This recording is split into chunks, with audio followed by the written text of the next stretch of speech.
Wala akong papagat Actually, huwag dito. mong daganan.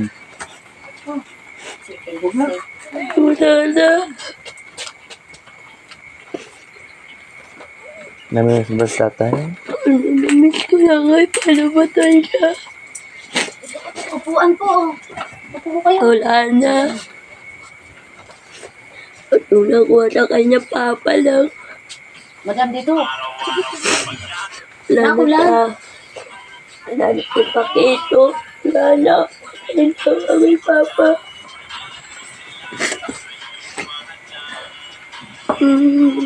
Iyak si Ashley. Bakit namimiss mo sa tatay? Papa.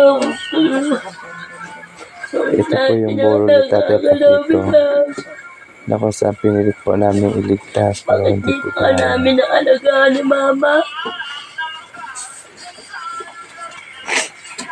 Sana kaya dahil papa ko na magulang ko.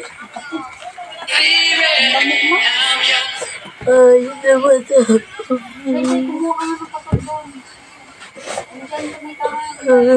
Muna lang. Alam na minsan kita yung papa ko eh. Paano ba yan? Iwan na. Kaya mo. Alaga ko si Mama Rosa. Ituloy ka sa papa. Lumagulat ka siya. Ano ba yan? Paano ba tayo pa? Ano naman to? Paano ba lang naman?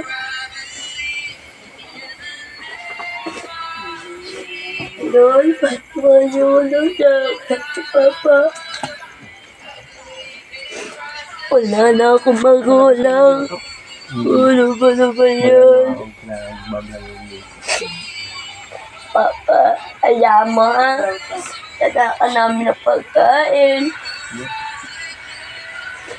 Sana, dating boy ka pa. Talagang siksipin mo. Aalaga ka namin ng maigi si Mama. Sana dati na buhay ka pa dati, nalagaan ka namin lahat. Tunay ka na magulang pa. Ano nga, mapagaling ka. Nakain ng kalangdatan. Papamahal po tayo lahat. Pamilya natin to. Sana papapatuwalin tayo kay Papa. Wala na akong magulang. Ano ba naman yan? Ano ba naman yun? Naiiwan ako na Papa. Paano ako, Papa? Sino ba alagay sa'yo? Kami napabili ng datas mo. Mapagkano pa, kaya mo, papagaling ka namin. Niingatan ko si Mama pa. Sana kayo kung mawala ka pa. Lord, pasawag ko. Sabi mo sa Ashley, ang takbo. Sabi mo na iyak. Papa, sana pagaling kita. Kaya mo pa. Iniingatan ko si Mama. Dati nabuhay ka pa. Talaga ka namin. Si Madam Ya. Si Rose Vlog. Si Papa Alvin. Talaga ka namin lahat. Ngayon namatay ka pa rin pa. Wala na wala. Wala na akong magulang pa. Paano yan? Pero bahala ka. Sabi ko, noon pa man, buhay pa siya. Sinasabi ko sa kanya lahat yan. Wala, hindi nagbibigay sa akin ng pera yan. Tapos kamuntik pa niyang, anuhin to. Kamuntik pa niyang patayin makadalawang beses. Tapos, muntik pang marip. Oh, 11 years old yan. Yung anak mo sa una? Oh, ito aking panganay. Ang panganay mo? Kaya, suklam na suklam siya dito, pero kahit pa paano, tinanggap pa rin. Oo, kahit papaano, tinanggap at binibigyan pa rin siya ng pangkape, biling tinapay, binibigyan pa rin siya. Eh ako talaga, inaamin kong sinisigawan ko talaga siya pag nangingi sa akin, pero binibigyan ko rin. Ang gusto ko, magbago siya. Hindi siya nagbago hanggang sa huli. O, ano pa bang masasabi ko? Bakit sasabihin nila pinabayaan ko? Hiwalay na kami. Hiniwalayan ko na siya dahil ayaw ko na kasi ayoko yung lagi akong nagdadamdam ng sakit ng loob ng ginawa niya sa mga anak ko. Pero nung naghiwalay po kayong Tatay Pakito, malakas pa siya. Malakas pa siya. Hindi naman pala si ate yung... Oo, malakas pa siya. Kaya wag silang magsalita sa akin ng ganyan dahil hindi nila alam ang mga nangyari sa amin. Bago lang sila dyan. Wala silang karapatan magsalita sa akin ng ganon. Marinig-rinig ko lang na magsalita sa akin sila ng ganyan. Di, ano kayang magawa ko? Ano ba dahilan ba't nagkasakit si tatay? Nagsimula lang po yun nung binugbog ng mag-ama. Pinasok doon sa bahay namin mismo. Wala ako nagmasad sa ko dito sa sa pamil. Yun lang yung nagsimula. Oo. Nung malakas pa si tatay, Yun lang, doon lang yung nagsimula. Nagtrabaho pa nga ako, kami ng mga anak ko doon sa Tagaytay. Tapos pumunta pa yan sa akin. Ganyan na siya.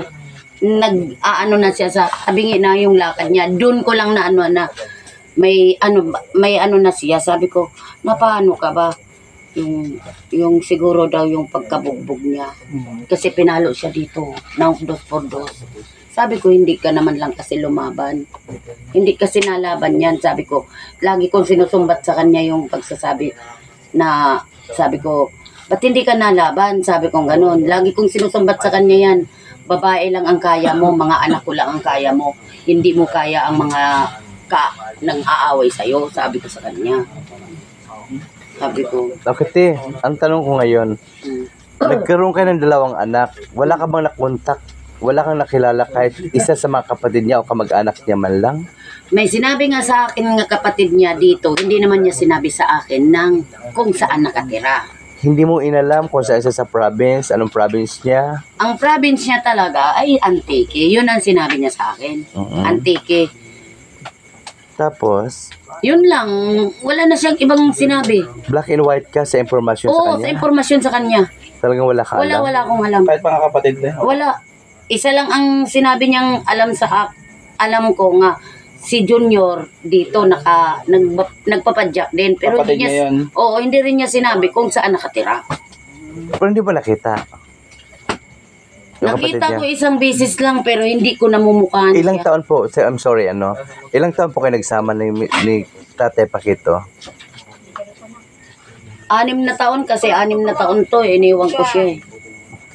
Sa loob ng 6 na taon, talagang wala kang impormasyon sa kanya? Wala siyang mga nabanggit, Wala kang nakita identification niya o ano man, birth wala certificate? nga birth certificate. Ang nakita ko lang sa kanya, alam mo kung alin, yung sa pag-ID niya ng pagpapadyak. Yun lang ang nakita ko sa kanya. Si Dula, wala kang nakita sa kanya? Wala. Ganon. Yun lang. Wala talaga, promise.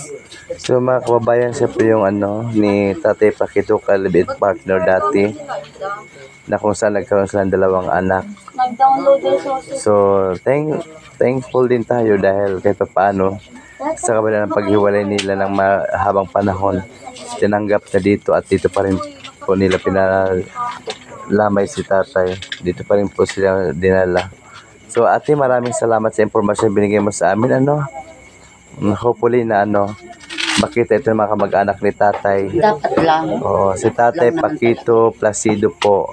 Siya po ay kasalukuyan nakaburol ngayon dito sa San Pedro, Laguna. At ito po ang kanyang dating kalibin partner at mayroon po silang 2 anak. Thank you sa oras mo, ha. Walang po yun. Sige po, again, ayan po si Sir Vince, umiiyak po siya. Sir Vince, anong naramdaman mo ngayon? Ayan po si Sir Vince, umiiyak.